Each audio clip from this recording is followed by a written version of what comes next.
हित सजनी जो हम आचार्य की शरण में हो गई, तो जैसे लोहा कभी मुकुट बन करके देवताओं के माथे पे नहीं लगता, लेकिन पारस मणि छू जाए तो लोहा सोना बन जाएगा, फिर वो देवताओं के मुकुट के योग्य हो जाएगा। ऐसे हम कभी सहचरी नहीं हो सकते, पर आचार्य कृपा हो जाए। व्यास सुवन प्रसाद देह मानसी गढ़े चित्त, हरिवंश महाप्रभु के प्रभाव से हमारा चित्त अपने स्वरूप में आ जाएगा, सहचरी स्वरूप में। और सहचरी स्वरूप आया तो सब सद्गुण अपने आप आ जाते हैं। स्वयं च सकला कला सुकुशली कृता ना कदा सुरास मधुरोत्सवे किमपि वेसेत स्वामिनी। जहाँ स्वामिनी की दृष्टि पड़ी तो 64 कला प्रवीण स्वामिनी है, समस्त कलाओं में प्रवीण सहचरियां हो जाते हैं। तो हमें चिंता नहीं करनी, आचार्य शरण में हो, आचार्य शरणागत हो, बस जय जय श्री हरिवंश, जय जय श्री हरिवंश, वो अपने आप संभाल लेंगे। हम उनके हैं, वो हमेशा। कैसे हो पापी क्यों न हो, हरिवंश नाम जो ले, तो अलक लड़ेती रीज के महल खवासी दे। खवासी मतलब सहचरी पद। अलक लड़ेती सी लाडली जो रीझ जाती है, तो हम जय जय श्री हरिवंश, श्री हरिवंश, श्री हरिवंश, राधा वल्लभ श्री हरिवंश रात दिन जपें, अपने आप सब कुछ ठीक हो जाएगा। रितिका जी ऑस्ट्रेलिया से। राधे राधे महाराज जी।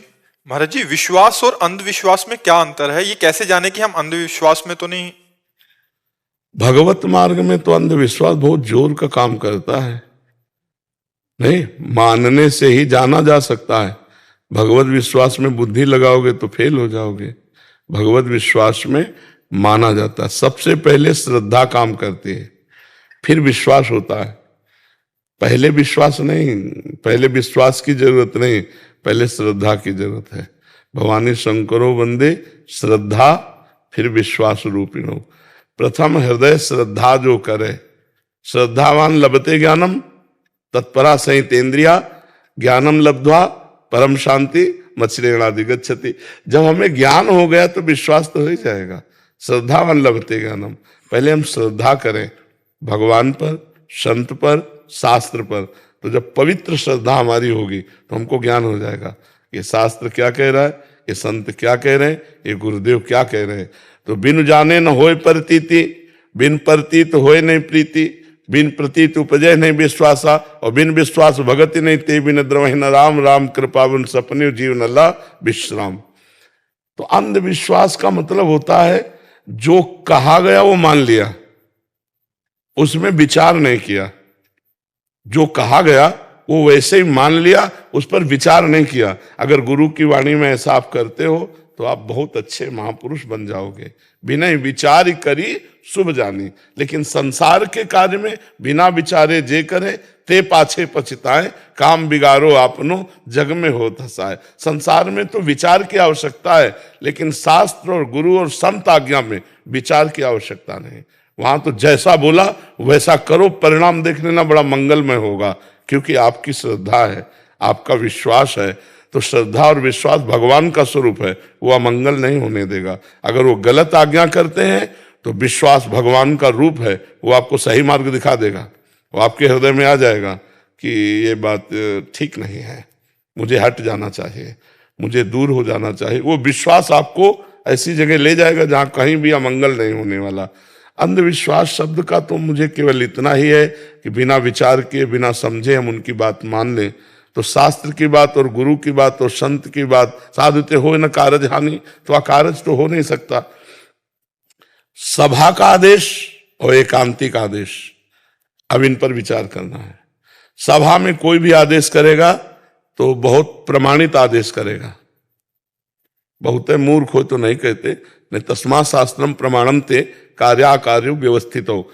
एकांत के आदेश के लिए सोचना पड़ेगा। अगर हम किसी संत या कहीं एकांत मिल रहे हैं तो वहां हमें देखना पड़ेगा कि धर्मयुक्त आदेश है या नहीं। अगर धर्मयुक्त एकांत में आदेश नहीं है तो हमें प्रणाम करके तत्काल दूरी बना लेनी चाहिए। वहां फिर अंधविश्वास की जरूरत नहीं है। सभा में जो उपदेश होगा वो शास्त्र प्रमाणित होगा। एकांत में महापुरुष कभी, जैसे ऊसर बरसे तृण नहीं जामा, ऊसर में चाहे जितनी बरसाओ घास नहीं जमेगी, ऐसे संत हृदय में उपज न कामा। क्योंकि आपका स्त्री शरीर है इसलिए हम बता रहे, एकांत पवित्र सभा में तो आंख मूंद कर उनकी बात मान लो, तुम्हारा मंगल नहीं होगा। क्योंकि कोई भी सभा में शास्त्र प्रतिकूल बोलने की हिम्मत नहीं रखता। वो बोलता है तो मूर्ख है, फिर मानने लायक नहीं। एकांत थोड़ा गड़बड़ हो सकता है। अगर वो सिद्ध पुरुष नहीं है और आप एकांत में उससे मिल रही हैं और एकांत, तो फिर गड़बड़ हो जाएगा। शास्त्र में विचार करने की जरूरत नहीं, वो अपने आप आपको शुद्ध मार्ग बता रहा है। लेकिन जब एकांत में कोई हो, फिर वहां विचार करने की जरूरत है कि धर्म है कि अधर्म है।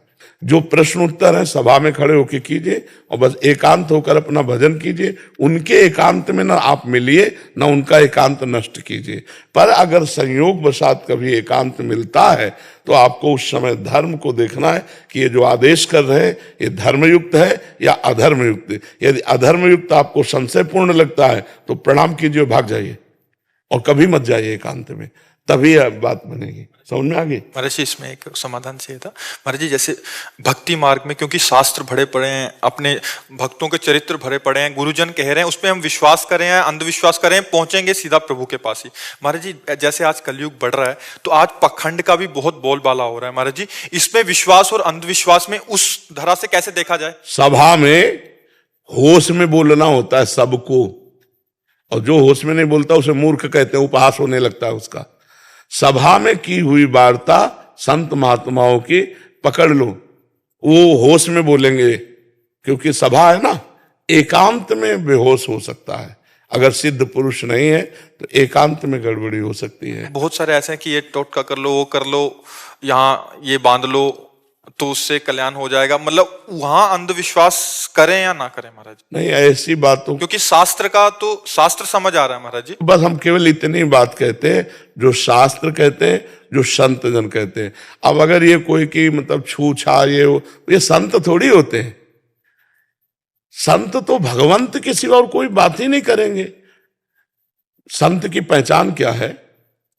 मच्चित्ता मदगत प्राणा बोधयंता परस्परम कथयंति च माम नित्यम तुष्यंति च रमन्ति च।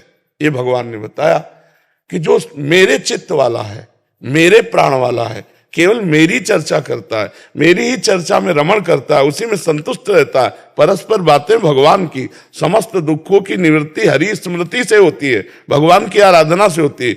ये छू छा इधर उधर हवन ग्रह नक्षत्र ये सब, ये हम इन पर, जैसे आप कह रहे हैं संतों के पास वो तो विश्वास अंधविश्वास कैसे जुड़ जाओ वो परम कल्याण है। महाराज जी वहां धोखा हो जाता है महाराज जी, वो अंधविश्वास मतलब उस चूंकि वो अपने यहाँ ऐसा कुछ है नहीं तो हम उस विषय का कोई ज्ञान रखते नहीं और उस विषय की हमारे अंदर मान्यता भी नहीं है। तो ये सब, इन बातों में तो अंधकार है, इन बातों में तो अंधकार है। इनको, इन बातों को नहीं मानना चाहिए। इस क्षेत्र में हमारी बुद्धि नहीं जाती, हमारी तो बुद्धि शास्त्र और संत ऐसे। तो जैसे तुमने कहा, तो इन क्षेत्रों पे विश्वास नहीं मानना चाहिए। भगवान के नाम कीर्तन से, भगवान के नाम जप से, संत सेवा से, परोपकार से निश्चित मंगल होता है। हरि स्मृति सर्व विपद विमोक्षणम, भगवान की स्मृति समस्त विपत्तियों को टालती है। ये बात तो हम मानते हैं, फिर इसके बाद नहीं मानते। आपको हमारी उम्र लग जाए, आप स्वस्थ रहें, बस यही कामना करते हैं सारे भक्त। बस आप ऐसे ही रहें। आप भगवान के वो तो हाथ है डोरी, जब तक अब नहीं तो ट्रांसफर आ जाएगा तो चल देंगे। उन्हीं के द्वारा सब है। जब तक आप लोगों के बीच में भगवान रखना चाहते हैं तभी तक रहे। पीयूष जी महाराष्ट्र से, राधे राधे महाराज जी, आपके चरणों में कोटि कोटि प्रणाम। महाराज जी अध्यात्म मतलब क्या है? अध्यात्म का मूल उद्देश्य क्या है? आत्मस्वरूप, अध्यात्म कहते हैं आत्मा को, आत्मा का मार्ग, और अनात्मा का मार्ग ये संसार है। ये जो देह है, देह से लेकर जितना जो कुछ व्यापार है सब अनात्मा असत्य है, और आत्मा परम सत्य है। तो अध्यात्म सत्य मार्ग मतलब सच्चिदानंद भगवान का मार्ग, आत्मस्वरूप परमात्मा का मार्ग, उसे अध्यात्म कहते हैं। बोले अध्यात्म के पथिक हैं अर्थात भगवान के भक्त हैं, या ज्ञानी महात्मा हैं, या योगी महात्मा है, ये सब अध्यात्म के अंदर। योगी उन्हें परमात्मा कहते हैं, ज्ञानी उन्हें ब्रह्म कहते हैं, भक्त उन्हें भगवान कहते हैं, प्रेमी उन्हें प्रीतम कहते हैं। वही एक तत्व है, दूसरा नहीं। तत्व ज्ञान, तत्व प्रेम, भगवत आराधना, ये सब अध्यात्म के अंतर्गत है। समझ पा रहे हैं आप? जगदीश जी, जगदीश जी, राधे राधे महाराज जी। गुरुदेव आध्यात्मिक और धार्मिक होने दोनों में क्या अंतर है? अंतर है। आध्यात्मिक जो शुद्ध ज्ञान आत्म स्वरूप से चलता है, और धार्मिक जो है वो देह धर्म के अनुसार चलता है। हम पति हैं, हम पुत्र हैं, हम भाई हैं, अलग अलग धर्म है ना। भाई का भाई के प्रति क्या धर्म है, पुत्र का पिता के प्रति क्या धर्म है, पिता का पुत्र के प्रति क्या धर्म है, पत्नी का पति के प्रति क्या धर्म है, पति का पत्नी के प्रति क्या धर्म है, फिर मनुष्य का क्या धर्म, ये सब धर्म के अंतर्गत आते हैं। इसीलिए भगवान ने कहा अध्यात्म के लिए सर्वधर्मान परित्यज्य मामेकम शरणम ब्रज, तो अहम त्वाम सर्व पापेभ्यो मोक्षयिष्यामि मा शुचा। तुम इन सब धर्मों को छोड़ दो और मेरी शरण में आ जाओ, मेरा भजन करो, तो इसे अध्यात्म कहते हैं। स्वरूप चैतन्य जी महाराज ऋषिकेश से, राधे राधे महाराज जी। महाराज जी, एक संत जी ने स्वप्न में आकर राधा नाम लेने को कहा, या एक प्रकार से नामदान कह सकते हैं। आगम ग्रंथ इसका क्या वर्णन करते हैं महाराज जी, मार्गदर्शन करें। अगर विश्वास कर लिया जाए तो भगवान ही संत के रूप में आकर के हमें सतमार्ग प्रशस्त करने के लिए वो नाम देते हैं। संत और भगवंत में अभेद स्थिति है। हम तो गए नहीं, हम तो चाह नहीं की, और वो हमारे स्वप्न में आकर यदि कहते हैं कि नाम जप करो, तो मुझे भगवद आदेश मान करके चल देना चाहिए। ये मान लेना चाहिए कि भगवान इस संत के वेश में आकर मुझे ये सतमार्ग दे रहे हैं, मान लेना चाहिए। विश्वास दृढ़ कर लेना चाहिए। कितने ऐसे सिद्ध संत हुए जिनको स्वप्न में मंत्रोपदेश हुआ है, तो ये नामदान तो भगवान के द्वारा ही दिया हुआ है, ऐसा मानना चाहिए। सपने में तो उनसे बात किया, तो मैं बोला मैं जगदम्बा भगवती का उपासक है। बोले जगदम्बा राधा में क्या अंतर है, दोनों तो एक ही है। बिल्कुल ठीक है। इसलिए महाराज जी लोग संत प्रयागराज में जाते हैं गंगा यमुना सरस्वती का स्नान करने में। ऋषिकेश में रखे थे, गंगा जी की डुबकी लगाई या यमुना की, बरस सरस्वती आपके मुख से निकल जाए। चरण में आज बसंत पंचमी के दिन ही आया है, तो कह रहे थे आप कल आओ, लेकिन बोला आज ही मुझे महाराज जी के दर्शन करने। इसलिए आपकी कृपा ये हो जाएगी कि आपके मुखारविंद से 3 बार राधा नाम कहूंगा तो राधा राधा राधा आप स्वीकार करो। खूब मंगलमय भगवान की प्रेममयी यात्रा है जी। वासना भी सताती, लेकिन जब कभी ऐसा होता तो आपका स्वरूप सामने आता है, मन में शांति आती। देखो, हम तुम्हें वासना नष्ट करने की एक कला बताते हैं। जब वासना आती है तो मन में आती है। आप उसके जानकार हैं, आप उसके दृष्टा हैं, आप में कभी वासना नहीं आती। ऐसा अनुभव करते हैं आप, ऐसा आप जानते हैं, ऐसा आप मानते हैं, क्योंकि आत्मा निर्विकार है और अंतःकरण विकारी है। तो विकार में ही विकार आते हैं। प्रकृति के विकार आत्मा में कभी नहीं आ सकते। आत्मा का प्रतिबिंब अंतःकरण में जो अहम रूप से पड़ रहा है, उसी से संचालित हो रहा है। बकाया आत्मा में कभी कोई विकार नहीं आ सकता, और आप हैं आत्मस्वरूप, और विकार अंतःकरण में है। यदि आप विचलित ना हो, यम ही न व्यथयन्ते ते पुरुषम पुरुषर्षभ सम दुखा सुखाधीरम स्वमृतत्वाय कल्पते। जो आए हुए अंतःकरण में विकारों को दृष्टा भाव से देखता है और विचलित नहीं होता, सुख दुख में समान भाव रखता है, वो परम पद का अधिकारी हो जाता है, वो अमृत पद का अधिकारी हो जाता है। तो जब विकार आवे तो आप विचलित मत हो, बस गंभीरता से उसे देखते रहो, खत्म हो जाएगा। वो टिकाऊ नहीं है। मात्रा स्पर्शास्तु कौन्ते शीतोष्ण सुख दुखदा आगमा पाइनो अनित्यास तास्तितिक्षस्व भारत। भारत अर्जुन को संबोधन, मतलब हम सब भारत ही है, भगवान के हैं। तो भगवान मानो हमें संबोधन कर रहे हैं कि ये जो इंद्रियों के स्पर्श के सुख दुख है, अनुकूलता प्रतिकूलता है, काम आदि दोष हैं, इनको सहो। ये सहने से नष्ट हो जाते हैं, भोगने से बढ़ते हैं। अपने तो विरक्त हैं, भगवान की चरण रज की सामर्थ्य से सहना ही हमारे लिए परम कर्तव्य है। तो वो हमारे में नहीं आते, वो हमारे मन में आते हैं, पर हम उस समय मन में तदात्म हो जाते हैं, बस तभी परेशानी होगी। मेरे में नहीं आ रहे, अंतःकरण में आ रहे हैं। हर बार काटते रहो, मेरे में नहीं, अंतःकरण, मैं इसको देख रहा हूं, ये मेरे में नहीं है, मैं देख रहा हूं। बस सह जाओ, चुप शांत, कोई क्रिया मत करो, शांत हो जाएगा। धीरे धीरे निर्वास। ये हमें पढ़ के नहीं, ये हमें गंगा जी ने ज्ञान प्रदान किया।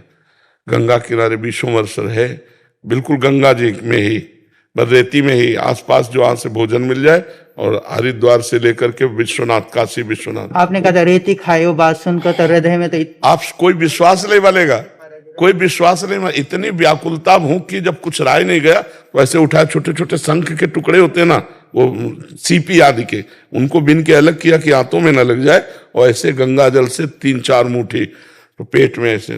तब एक हमको संत ने डांटा कि तुम्हारी आंतें कोई लोहे की थोड़ी है जो तुम बालू खा रहे हो, कई कई दिन भोजन नहीं मिलता, अब गंगा जल कहां तक पिए, जब अन्न हो तो पानी की मांग हो।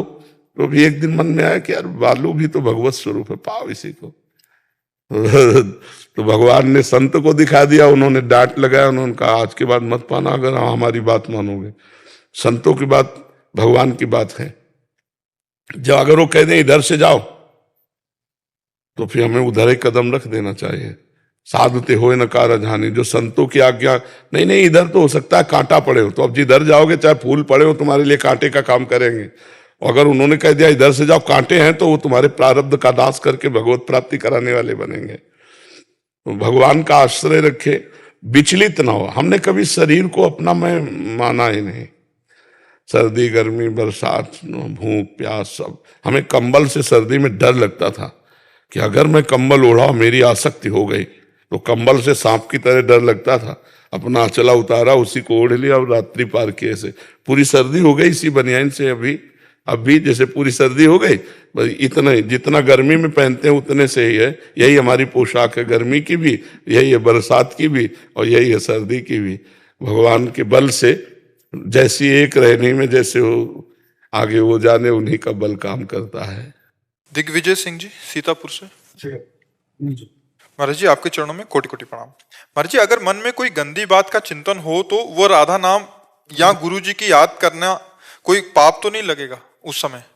अगर जरूर करना चाहिए उस समय, क्योंकि अगर हम गलत विचारधारा मन में चल रही और भगवान नाम जब करेंगे वो कट जाएगा, वो नष्ट हो जाएगा। और अगर हम उसी का चिंतन करने लगे तो नवीन संस्कार बन जाएगा, वो हमें भ्रष्ट कर देगा। जब हमारा नाम जब चलता, जैसे गलत चिंतन आ जाए उसका, तो वहां पे राधा नाम टिका दे, बिल्कुल उसी समय वो नष्ट हो जाएगा, उसका प्रभाव नष्ट हो जाएगा। और किसी भी गलत प्रेरणा का आचरण में ना क्रिया रूप से उतरने दो। जो गलत प्रेरणा हो रही उसके आचरण में मत उतर। अगर मन ना लगे उस समय तो जोर जोर से चिल्लाने लगना, राधा राधा राधा। तो नाम संकीर्तन से मन एकदम शांत हो जाएगा। भगवान के नाम में अपार सामर्थ्य है।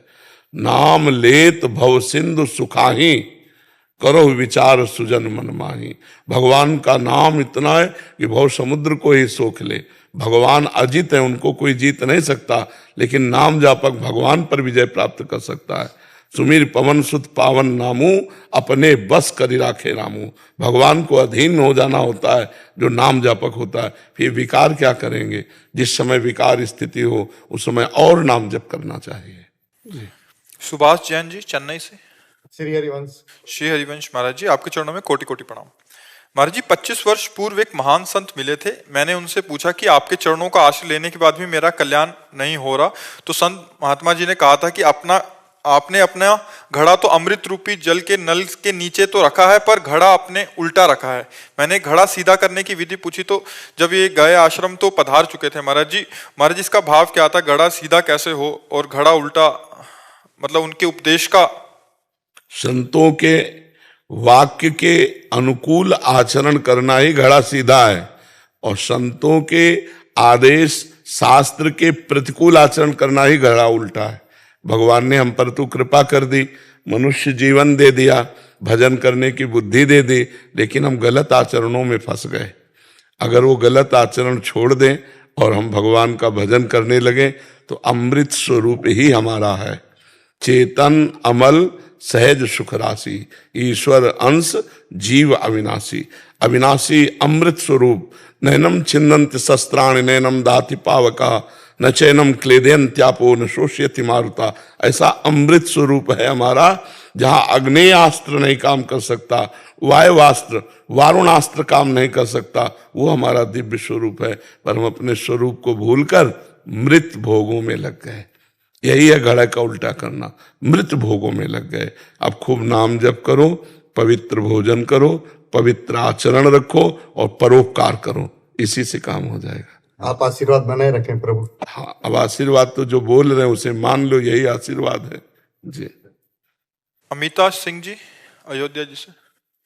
श्री हरिवंश गुरुदेव, गुरुदेव ग्रस्त में रहकर किस प्रकार मन को इतना पवित्र रखा जाए कि भगवत प्राप्ति के मार्ग में जो बाधाएं, जैसे सबसे बड़ा पहले शत्रु मन तो को स्वयं जो अपना मन। पवित्र रखने वाली बात है उसको तो पकड़ो। मन को पवित्र तब रख सकते हैं जब परम पवित्र मंगला नाम मंगले भ्योपी पावने भ्योपी पावनम, भगवान का नाम, हरि का नाम चलेगा तब तो मन पवित्र होगा। पहले हरि के नाम को चलाने का अभ्यास करो। रोटी बना रहे हैं, राधा राधा राधा राधा, कृष्ण कृष्ण कृष्ण, राम कृष्ण हरि, जो नाम प्रिय। सोहनी लगा रहे हैं, नाम जप कर रहे हैं। किसी से बात कर रहे हैं, उसको भगवान के भाव से देख रहे हैं, मेरे भगवान इस रूप में आए हुए हैं। भोग बना रहे हैं, भोग भगवान को अर्पित कर रहे हैं, परिवार को भगवत स्वरूप मान रहे हैं, परम पवित्र मन हो गया, परम पवित्र कार्य हो गया। क्या प्रश्न है? महाराज जी कह रहे हैं कि तो स्वयं अपना मन ही सबसे बड़ा शत्रु है को वश में किया जा सके नाम जप, के लिए, नाम। और प्रभु के किसी एक स्वरूप को चुनकर उसी में रम जाए। विनिश्चितम बदामि ते नान्यथा वचांस में हरिम भजन्ते नरा भवसागर तरन्ति ते। तुम्हें निश्चित बात कहता हूं, बिना भगवान के भजन के ना मन निर्मल होगा, ना मन शांत होगा, ना आपको कभी आनंद की अनुभूति होगी। शरीर, संसार, ये दुखालयम अशाश्वतम, ये नाशवान है, ये नष्ट होगा, सुख क्या मिलेगा? जब शरीर ही नष्ट हो जाएगा तो सुख क्या मिलेगा? इसलिए नाम जप करो। नाम बहुत परम पावन, भगवान का नाम। ये कलिकाल मलायतन, मन कर देख विचार, श्री रघुनाथ नाम बिन नाहि नान आधार। भगवान के नाम के सिवा इस कलयुग में परम पद, कल्याण, मोक्ष, कामनाओं की पूर्ति कराने वाला और कोई साधन नहीं। एकमात्र कलयुग केवल नाम आधारा, सुमिर सुमिर नर उतरे पारा। जी मुकुंद शरण जी। राधे राधे महाराज जी। महाराज जी आपके चरणों में कोटि कोटि प्रणाम। महाराज जी श्री जी का आदेश था, ये मेरी सखी है, जैसे कि हमने पूर्व में निवेदन किया था। आज के पावन पर्व पर आप श्री के मुखारविंद से अष्टयाम सेवा पर कृपा करके, दया करके, करुणा करके प्रकाश डालने की कृपा। पूरा अष्टयाम तो बहुत बड़ा है, हमारे यहाँ अष्टयाम हमने बोला है, वो लिखी पुस्तिका रखी है, आप ले लीजिएगा। प्रारंभ से लेकर शयन तक, शयन से लेकर मंगला तक पूरा उसमें है। तो उसको आप एकाग्रता पूर्वक पढ़िएगा और उतार लीजिएगा अपनी सेवा पद्धति में। प्रियाजू की अष्टयाम सेवा पद्धति है ना अपने पास? महाराज जी अभी दिला ले लेना, आप दे देना, क्योंकि उसके फिर विस्तार, अब सारांश में बताने में तो 5 मिनट लगेंगे, लेकिन करने में उसको बहुत है। 5 मिनट वाला। हाँ, प्रातः काल अपने को पहले गुरु चरणों में अर्पित करके, नित्य गुरु चरणों में प्रणाम करके अपने भाव स्वरूप का चिंतन करें सबसे पहले। जैसे कोई सखा भाव है, कोई दास्य भाव है, कोई गोपी भाव है, कोई कांत, कोई सहचरी भाव है। तो अपने लोग सहचरी भाव के हैं, हम लोग श्री जी की सखी हैं। तो हम पहले अपना ध्यान करते हैं अपने स्वरूप का कि ये पुरुष शरीर नहीं हूं मैं आत्मस्वरूप सहचरी बपू हूं। फिर अपने भाव में आकर के हम तिलक रचना करते हैं। तिलक रचना करके श्री स्वामिनी जी की सखियों को प्रणाम करते हैं। श्री ललिता जी की जय, श्री विशाखा जी की जय, श्री चंपकलता जी की जय, श्री चित्रा जी की जय, श्री तुंग विद्या जी की जय, श्री इंद्रलेखा जी की जय, श्री रंग देवी जी की जय, श्री सुदेवी जी की जय। अष्ट सखियों को प्रणाम करके फिर हम श्री जी के महल में जाते हैं, अर्थात जहाँ हमारा मंदिर विराजमान है, जहाँ सेवा विराजमान है। तो उस समय हमारी श्री जी शयन कराई हुई होती है। तो सीधे जाकर के हम पहले चरण पकड़ते हैं और युगल सरकार के भाव में ऐसे ही चरण चापते हैं। ऐसी भावना करते हैं कि हम युगल को चरण दबा करके जगा रहे हैं। उस समय के पद होते हैं, अपने यहाँ पद हैं, उसमें लिखे हुए हैं। तो हम पद गायन करते धीरे धीरे गुनगुन। फिर भावना में देखते हैं प्रियालाल उठकर विराजमान हो, उठ बैठे दो लाल रंगीले, दो प्रिया प्रीतम दोनों विराजमान हो गए। फिर हम एक महीन रुमाल से मुख हल्का सा जल डाल के रुमाल में गीला करके हल्का सा मुख प्रक्षालन करते हैं। फिर हस्त प्रक्षालन करते हैं। फिर युगल सरकार को तत्काल हम भोग लगाते हैं। जगते ही मंगला भोग होता है। प्रियालाल को माखन, मिश्री, मिष्टान, ऋतु के अनुसार जल और दुग्ध, ये पदार्थ ऐसे फिर भोग लगा करके फिर आचमन कराया, फिर पान की बीड़ी पवाई, फिर मुख प्रक्षालन के लिए एक पात्र रखा जिसमें प्रियालाल पान का उगाड़ कर रहे हैं भावना की, फिर रुमाल से मुंह पोछा, फिर हम मंगला आरती करते हैं। मंगला आरती की, फिर इसके बाद प्रियालाल को वन विहार के लिए ले जाते हैं। वन विहार में विविध क्रीड़ाएं हैं, कभी प्रियालाल हंस हंसनी के साथ खेल रहे हैं, कभी मोरों मयूरों के साथ नृत्य कर रहे हैं पक्षियों से, कभी मानसरोवर में प्रियालाल जल क्रीड़ा कर रहे हैं। वन विहार के बाद फिर हम उन्हें स्नान कराते हैं, कोमल वस्त्र से अंग पोंछते हैं, फिर उनका श्रृंगार करते हैं। श्रृंगार के बाद धूप आरती करते हैं, धूप आरती के बाद पूरी श्रृंगार आरती करते हैं, श्रृंगार भोग श्रृंगार आरती। फिर प्रियालाल को वन विहार के लिए ले जाते हैं, विविध प्रकार की वन विहार में क्रीड़ाएं करते हैं। और जब देखते हैं 11-12 बजे कि हमारे प्रियालाल थक गए, तो अब फिर उनको लाते हैं महल में और राजभोग पवाते हैं। राजभोग पवाकर राजभोग आरती करते हैं दोपहर की, और फिर उनको शयन गृह में लेकर शयन करा देते हैं। तो प्रातः से लेकर ये सब अब उत्थापन करते हैं 2:30-3 बजे 4 बजे जैसा समय हुआ। प्रियालाल को फिर उसी तरह जैसे प्रातः काल किया था वैसे उत्थापन भोग, फिर धूप आरती, श्री राधा मेरे प्राणन हूते प्यारी, और फिर प्यारे जू को वन विहार के लिए ले जाते हैं। उसी वन विहार में हम ब्याहुला करते हैं, प्रियालाल का परस्पर ब्याहुला, कहीं झूला डाल करके प्रियालाल को झुलाते हैं, कहीं विविध प्रकार की क्रीड़ाएं प्रियालाल की हैं। हम भावना करते हैं प्रियालाल इस समय ये क्रीड़ा कर रहे हैं। फिर संध्या काल में प्रियालाल को विराजमान करते हैं कुंज में, और संध्या भोग लगाते हैं, फल का, मीठा का, कचौड़ी पकौड़ी, ऐसे जो जो पदार्थ भावना में आए। फिर प्रियालाल की संध्या आरती करते हैं, फिर प्रियालाल को वन विहार के लिए ले जाते हैं। वृंदावन में ये विहरण करने वाले भी, इनका नाम इसीलिए बिहारी जो है, ये हर समय विहरण करते हैं। फिर वन विहार करके जब शाम के से लेकर 8 बजे रात्रि तक कभी पद गायन करते हुए प्रियालाल को यमुना किनारे खेलते देखते हैं, कभी नौका विहार कर रहे हैं। ऐसी विविध क्रीड़ाएं उस वन विहार में भी हैं। फिर प्रियालाल को शयन करा देते हैं, शयन कराते हैं, तब फिर चरण चापते हुए चापद चरण मोहन लाल, कुंवरी राधे पलंग पौनी सुंदरी नोबाल। प्रियालाल जब शयन कर गए, प्रणाम करके फिर हम उनका जूठन प्रसाद पाके उन्हीं के चिंतन में शयन करते हैं। पर शयन के समय थोड़ा भोग रख देना चाहिए, क्योंकि रात्रि में कभी भूख लगे प्रियालाल को तो एक पात्र में 2-4 लड्डू जैसे हैं जल ऐसे भोग रख दिया, उसे निशीथ भोग कहते हैं, रात्रि का भोग कहते हैं। राधा वल्लभ जी अपने सब जगह लगता है। तो इस तरह से फिर प्रातः काल हम मंगला से, तो मंगला से शयन तक, शयन से मंगला तक, और विस्तृत रूप से कौन कौन से पद गायन करने हैं वो उसमें वाणी जी में लिखा हुआ है जी। जी रात्रि में जैसे आपने बताया कि भोग पवाते हैं श्री जी को, तो श्री जी को रात में लड्डू आपने जैसे बताया, तो मठरी आदि भी रख सकते हैं? रख सकते हैं अपनी भावना के अनुसार। उस समय सरस रखे, मतलब मीठा है, सरस पदार्थ रखे रात्रि में, कि अगर भूख लगे तो हित सजनी जो पवा देंगी। अपनी भावना ऐसे करते हैं जी। जैसे हमारे घर श्री जी और ठाकुर जी की सेवा है, तो जैसे हम उठते हैं, स्नान करके महारानी जी को उठाते हैं, तो एकदम से उनको उठा के स्नान कराने के पहले भोग लगाऊं, फिर उनको थोड़ी देर बाद स्नान? नहीं, पहले भूखे होंगे ना तो पहले भोग लगाएं, तभी तो मंगला भोग लगता है। हमारा स्नान तो बाद में होता, तुरंत स्नान नहीं, हमारे यहाँ ऐसा नहीं। हाँ, तुरंत स्नान नहीं, स्नान तो काफी देर बाद होगा। पहले मंगल उठा के मंगल भोग लगाया, मंगल भोग की मंगल आरती की, 1-2 पद सूरत के गाए, तब फिर स्नान। हाँ, स्नान तुरंत नहीं कि उठे स्नान का, ऐसा नहीं। राधे राधे महाराज जी, पति पत्नी के रिश्तों में पत्नी की अगर इच्छा नहीं है किंतु पति धर्म निभाने के लिए वो समर्पित है, लेकिन उस अवस्था में भी आंख बंद करके नाम सिमरन करती है। बहुत धन्यवाद है। कहीं उस अवस्था में नाम जब पाप तो नहीं है? नहीं, बहुत धन्यवाद है, बहुत धन्यवाद है। हाँ, बहुत धन्यवाद है, भगवान की विशेष कृपा है। आप ऐसे ही रहिए, पति से विरोध मत कीजिए, और उस समय नाम जप कीजिए। आप कोई शरीर नहीं है, आप भगवान के नित्य अंश हैं, उसी भाव में रहिए। बहुत सुंदर, बहुत सुंदर। धन्यवाद की पात्र हैं आप, जो अपने सुख की वृत्ति न रखकर पति को सुख और भगवत स्मरण परायण। बहुत सुंदर, बहुत सुंदर जी। महाराज जी, मैं डॉक्टर की पढ़ाई कर रहा हूँ। बचपन से ही श्री कृष्ण की ओर गहरी रुचि रही है, किंतु करीब 2 सालों से मेरे मन में निरंतर अजीब दृश्य उभरते रहते हैं, या ऐसा प्रतीत होता है कि कोई कंपन सी हो रही है, शरीर में जलन सी हो रही है, जिससे मैं आध्यात्मिक रास्ते में परेशान हूँ। डॉक्टरों के परामर्श लिया, परंतु वे सब कुछ सामान्य बताते हैं। महाराज जी, मेरे को नहीं, एक होता है सात्विक भाव, इसमें शरीर में कंपायमान, लेकिन उस समय भगवान का चिंतन हो रहा होगा। अगर भगवान का चिंतन नहीं होता तो वायु विकार है। दोनों बात समझ लो।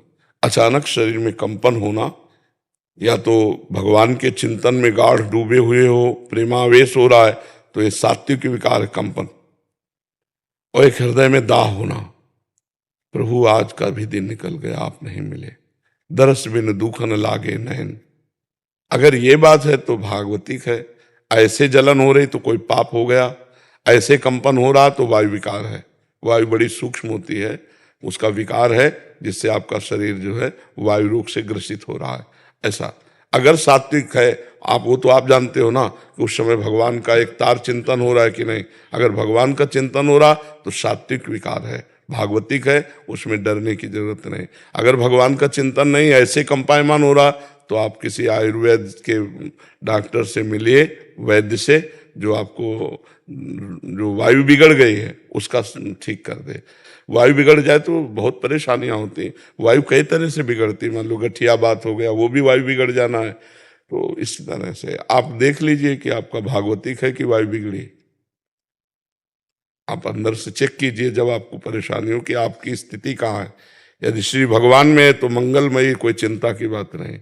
और अगर अलग है तो फिर डॉक्टर वैद्य से सलाह लीजिए। बस महाराज जी, दिमाग में अलग अलग चित्र आते रहते हैं हमेशा, तो मैं हमेशा श्री राधा का नाम जपते रहता। हाँ, कोई बात नहीं, ये नष्ट हो जाएगा, ये भी वृत्ति नष्ट हो जाएगी। ये टिकाऊ वृत्ति नहीं है, आप नाम जप करते रहिएगा। कृष्ण घनौरी जी हरियाणा से। राधे राधे महाराज जी। महाराज जी राधे राधे। महाराज जी, जन्म मरण से मुक्ति पाने के लिए कम से कम और ज्यादा से ज्यादा कितना नाम? हर श्वास, कोई भी श्वास खाली न जाए, बस शर्त यही है। क्योंकि पता नहीं किस श्वास में मृत्यु हो जाए, और वो श्वास अगर भगवान के चिंतन से रहित रही तो कोई ना कोई चिंतन होगा। अगर कोई चिंतन होगा तो हमें वही बनना पड़ेगा। जैसे भरत जी महाराज राजपाट छोड़कर गंडकी नदी के किनारे एकांत में भगवान का भजन कर रहे थे, तो एक हिरनी पानी पीने आई, गर्भवती थी, सिंह ने पीछे से दहाड़ मारा तो हिरनी छलांग लगाई। छलांग में तो उसकी योनि द्वार से उसका जो गर्भ था वो जल में गिर गया और वो उधर जाके मर गई। भरत जी खड़े खड़े देख रहे थे, कूद पड़े जल में और उस हिरण के बच्चे को बचाया। अब छोटे से बच्चे को दुलार करने लगे तो भजन छूटने लगा। वैसे हिरण को बच्चा तो वैसे ही प्यारा लगता है, बड़ी बड़ी आंखें, सलोना, शांत स्वरूप, और वो जहाँ उनकी गोद में बैठता तो बेटा तेरा सर्वत्र कल्याण हो। देखो महापुरुषों का कैसा स्वरूप होता है, उस हिरण को आशीर्वाद देते हैं, बेटा तेरा सर्वत्र कल्याण हो, सर्वत्र कल्याण हो। और इतना आसक्त हो गए उस बच्चे पे कि पूरा भगवान का चिंतन छूट गया। अंतिम समय हिरण का चिंतन होने के कारण अगला जन्म हिरण का हुआ। फिर वो इतने कट्टर हो गए कि हरी घास भी नहीं पाते थे कि कहीं आसक्ति ना हो जाए। और गंडकी नदी में हिरण के शरीर को खड़ा करके ऐसा भजन किया कि अगला ब्रह्मबोध संपन्न महापुरुष के रूप में जन्मे और आखिरी जन्म हो गया। यदि हम ये सावधानी रखें कि कोई भी श्वास हमारी खाली न जाएगी, वाले श्वास इस श्वास में बोले राधा, और मर गए तो गए, श्री जी के पास पहुंच गए। अगर श्वास खाली गई तो कुछ चिंतन होगा, जो चिंतन होगा फिर हमें वही बनना पड़ेगा। इसलिए श्वास श्वास नाम जपे, दुविधा रहे न।